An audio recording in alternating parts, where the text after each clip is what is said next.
Galera, esse capítulo não teve batalha, mas ainda assim foi um dos melhores, se não o melhor capítulo do jogo do Abate até o momento. Então fica aí que eu vou contar tudo o que aconteceu nesse capítulo tão fascinante de Jujutsu Kaisen.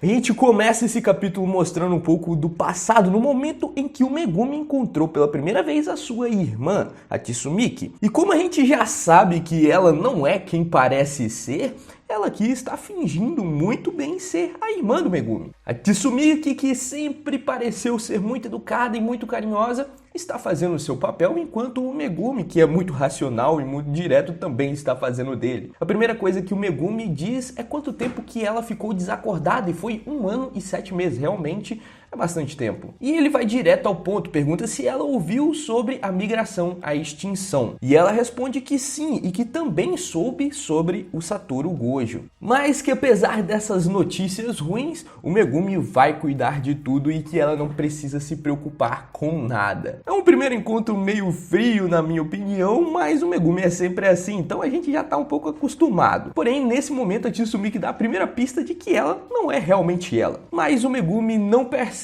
e deixa isso escapar. Ela faz uma cara aqui que a Tsumiki nunca que faria. Voltando ao presente, a gente tá entendendo um pouco mais sobre como o Itadori está pensando. Para ele, falta pouco para tudo acabar, porque eles vão solucionar o problema de salvar a Tsumiki, que era um grande problema para o Megumi, e foi o motivo dele pedir a ajuda do Itadori, e depois disso ele vai se entregar para Anjo, para que ela possa acabar com o Sukuna, o levando junto, matando os dois, e assim ela libertaria o Satoru Gojo e tudo estaria solucionado. Ele até mesmo se questiona se não seria melhor fazer isso desde o começo, se sacrificar para matar o Sukuna desde o princípio. Na realidade, o Itadori está aqui com um ar de despedida, agradecendo a Gojo Megumi por esses momentos que eles passaram juntos, mas é aí que a gente volta àquele acontecimento em que a Tsumiki acaba adicionando uma nova regra, coisa que não era para ela fazer. Todos eles ficam ali incrédulos e o Megumi faz a fatídica pergunta de quem é a Tsumiki na realidade. E num jeito ali bem malicioso, ela fala que é a irmãzinha mais velha do Megumi, porém todos nós sabemos que não é verdade. E a resposta de quem ela realmente é está logo em seguida.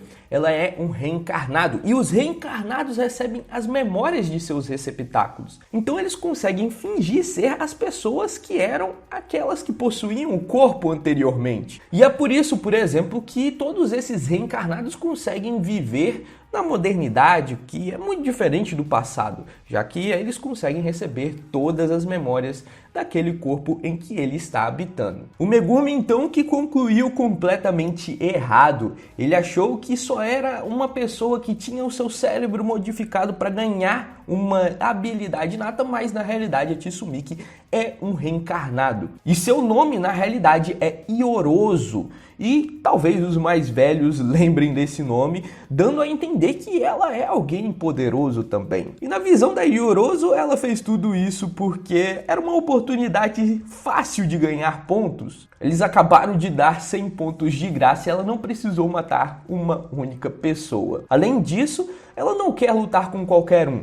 Ela quer que o seu primeiro oponente, depois desses 1000 anos como objetos amaldiçoados, sejam o Sukuna. Dizendo isso, asas se criam nas suas costas e ela mete o pé de lá rapidamente. As pessoas nem conseguem reagir, tamanha velocidade da Tsumiki, e ela vai estar esperando o Sukuna. O Itadori e a Anjo saem correndo atrás dela, mas é aí que o Sukuna entra em ação e utiliza o seu pacto para fazer com que ele consiga trocar de lugar com o Itadori. Tendo o controle do corpo do Itadori por 1 minuto, a primeira coisa que o Sukuna faz é nocautear a Hana ou a Anjo, já que ele não pode matar ninguém, afinal esse era o acordo que ele tinha feito com o Itadori. O Megumi agora está completamente desesperado com um monstro à sua frente. Mas antes que ele pudesse fazer qualquer coisa, o Sukuna faz uma aposta. Ele concentra sua energia no seu dedo mindinho e arranca esse próprio dedo. E nada acontece com ele. Ou seja, o Itadori só fez esse pacto para que o Sukuna não machucasse uma outra pessoa. Esse pacto não impede com que o Sukuna machuque a ele mesmo. O Itadori não se incluiu no pacto e isso tem muito sentido. O Itadori nunca se preocupou com a sua própria segurança. Aproveitando esse momento que o Sukuna teve que arrancar o dedo, o Megumi tenta invocar o Mahoraga, já faz a pose e começa a invocação. Porém, o Sukuna não deixa, impede com que o Megumi conclua a sua invocação, quebra ali os selos de mão do Megumi e força o Megumi a abrir sua boca, colocando assim o dedo que ele acabou arrancando dentro da boca do Megumi. O Itadori agora volta ao normal e o Megumi, em compensação, ganha as marcas, as tatuagens do Sukuna. O Sukuna conseguiu ocupar o corpo do Megumi. E o Itadori agora está desesperado na frente do seu melhor amigo que acabou sendo possuído pelo Rei das Maldições, acabando assim o mangá de hoje. E galera, esse daqui foi o melhor capítulo talvez do Jogo da Bate, apesar da gente não ter tido luta, mas ainda assim aconteceu tudo o que a gente queria, finalmente o Sukuna está livre. Mas antes tem algumas coisinhas que eu quero comentar aqui, porque tem muita coisa para comentar sobre esse capítulo. A primeira delas, é claro, vamos na ordem, é sobre a Tsumiki ou Iorozo. Porque a gente estava teorizando do porquê que ela conseguiu enganar o Megumi e até mesmo impediu com que o Megumi matasse a Remi em certo momento. E a gente tinha teorizado que ela tinha o seu cérebro modificado, como, por exemplo, o Higuruma, porém ela tinha ganho ali alguma coisa que fizesse ela ter uma dupla personalidade ou mudasse a sua personalidade de alguma forma, mas não é esse o caso. Ela acabou demonstrando ser uma pessoa antiga. Isso, na minha opinião, também explicaria um pouco dela ter ajudado o Megumi em certa ocasião. Talvez ela tenha conseguido recobrar a consciência por pouco tempo e impedido com que o Megumi acabasse matando a Remi, porque, na minha opinião, não tem motivo nenhum da Iorozo acabar impedindo o Megumi de matar a Remi. Eu só consigo interpretar isso que a Tsumiki tenha conseguido recobrar sua consciência por um pequeno intervalo de tempo e impedido o Megumi de fazer uma atrocidade. O que nos leva a interpretar também uma segunda coisa. Nesse momento que o Megumi quase matou a Remi, a Iorozo não estava por perto, estava até mesmo fora do jogo do abate, o que nos dá a entender que o poder dela é alguma coisa relacionada à telecinese. E isso, na minha opinião, é reforçado agora nesse momento em que ela se mostrou, porque ela acaba de dizer que o seu objetivo é lutar contra o Sukuna. Todo mundo quer lutar contra o Sukuna, né?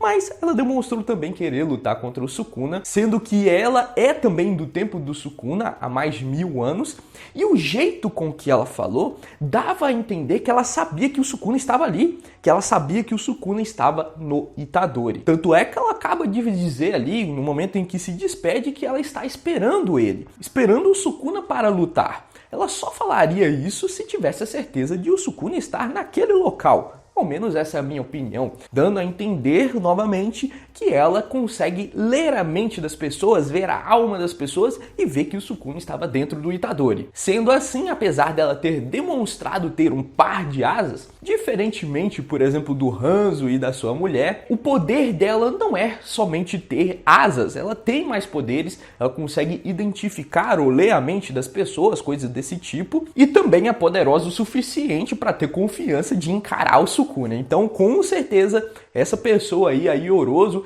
que está tão confiante, é alguém muito forte, muito mais forte do que essas pessoas aí comuns, tradicionais, que a gente tá vendo nesse jogo do abate. O que me deixa com mais vontade ainda de ver essa personagem lutando. Mas enfim, quanto ao Sukuna, a gente teve finalmente a aparição do Sukuna e a libertação do Sukuna. E quando eu digo aqui que o Sukuna está livre, porque somente o Itadori que consegue resistir ao Sukuna dessa forma, não deixando com que o Sukuna se manifeste. Então, mesmo o Sukuna estando em um corpo que não é o dele verdadeiro, estando no corpo do Megumi, o Sukuna agora está livre, porque provavelmente o Megumi não vai conseguir recobrar o controle do seu próprio corpo. Sendo assim, o Sukuna acaba de ganhar duas coisas. tanto a habilidade inata muito boa do próprio Megumi, quanto a sua própria liberdade. Eu quero saber agora o que vai acontecer do Itadori, porque ele está bem ferrado. E a impressão que eu tenho é que o Sukuna passou todos os seus poderes para o Megumi, porque até mesmo as marcas que o Itadori tinha embaixo dos seus olhos sumiram, dando a entender que todo o poder do Sukuna foi transferido para o Megumi. Ou seja, o Itadori voltou a ser alguém comum, sem ninguém dentro de si, apesar de que eu acho que o Itadori vai conseguir ainda utilizar a energia negativa. Como o Sukuna estava dentro de seu corpo por tanto tempo, eu acho que o Itadori não vai perder muitas coisas que ele ganhou. Ele ainda vai ter uma boa quantidade de energia amaldiçoada, ainda vai ser um xamã bem poderoso, vai conseguir lutar muito bem, mas ele acaba de perder o Sukuna que estava dentro dele. Quanto ao Megumi, eu acredito que o Sukuna tenha esperado tanto tempo assim para acabar fazendo esse plano, porque eu acredito que o Megumi não conseguia suportar todo esse poder do Sukuna. Normalmente, quando alguém come o objeto amaldiçoado, o dedo do Sukuna, ela está morta instantaneamente. E para resistir a esse dedo do Sukuna, a essa possessão, a pessoa tem que estar realmente bem forte.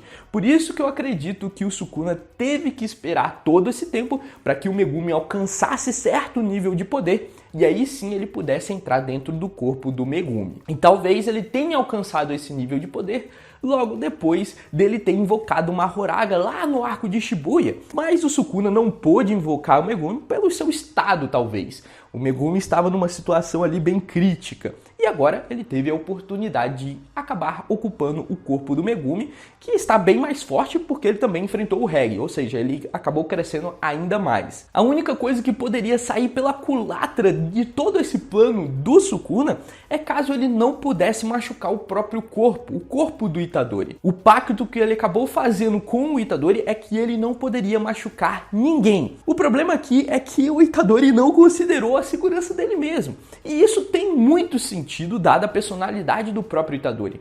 O Itadori quer se matar. Toda hora ele fala que quer se matar para matar o Sukuna. Então ele nunca demonstrou nenhuma preocupação com a sua própria segurança. Ele não está nem aí caso ele seja morto e isso traga algum benefício para todo mundo. Então tem total sentido em o Sukuna conseguir se machucar, mesmo o pacto dizendo ali que o Sukuna não poderia machucar ninguém.